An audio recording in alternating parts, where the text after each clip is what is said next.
Have you ever heard of the lamprey fish? Among the most primitive of all vertebrate species, the lamprey is a parasitic fish, native to the northern and western Atlantic Ocean. Unlike bony fish, like trout, cod, and herring, lampreys lack scales, fins, and gill covers, and their skeletons are made of cartilage, similar to sharks.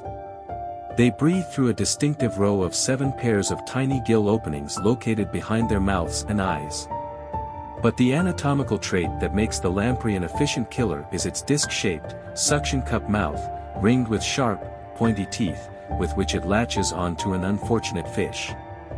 The lamprey then uses its rough tongue to rasp away the fish's flesh so it can feed on its host's blood and body fluids. Studies have shown that one lamprey kills about 40 pounds of fish every year. Adults superficially resemble eels, in that they have scaleless elongated bodies, and they average 14 to 19 inches in length and 8 to 13 ounces in weight. They lack paired fins, and adult lampreys have one nostril on top of the head. Some species of lamprey spend up to 4 years in the sea before migrating back to freshwater, where they spawn. The male, intertwined with the female, fertilizes the eggs simultaneously, and being semmelporous, both adults die after the eggs are fertilized. The adults spawn in nests of sand, gravel and pebbles in clear streams.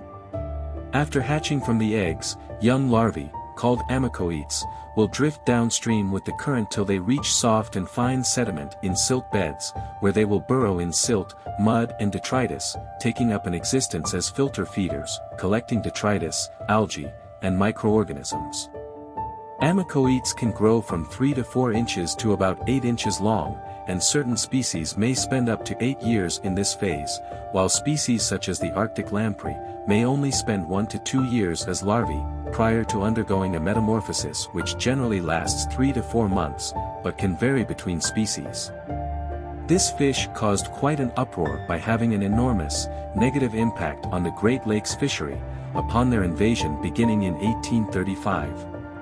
However, in the late 1800s and early 1900s, improvements to the Welland Canal, which bypasses Niagara Falls and provides a shipping connection between Lakes Ontario and Erie, allowed sea lampreys access to the rest of the Great Lakes, where they inflicted considerable damage to the fish population.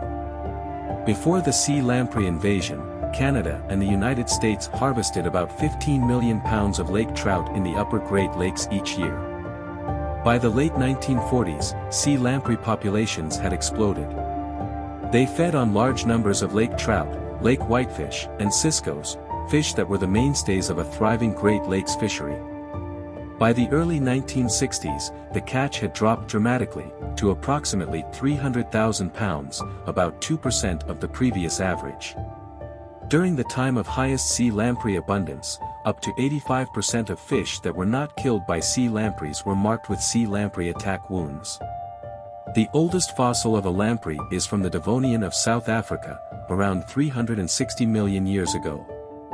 Species of lampreys living today are by definition modern, competitive, and ecologically successful, yet they are morphologically similar to their distant cousins from so long ago. So, what did you think of the lamprey fish? Would anyone dare to put one of these in your home aquarium? Let us know in the comments. Thank you for watching.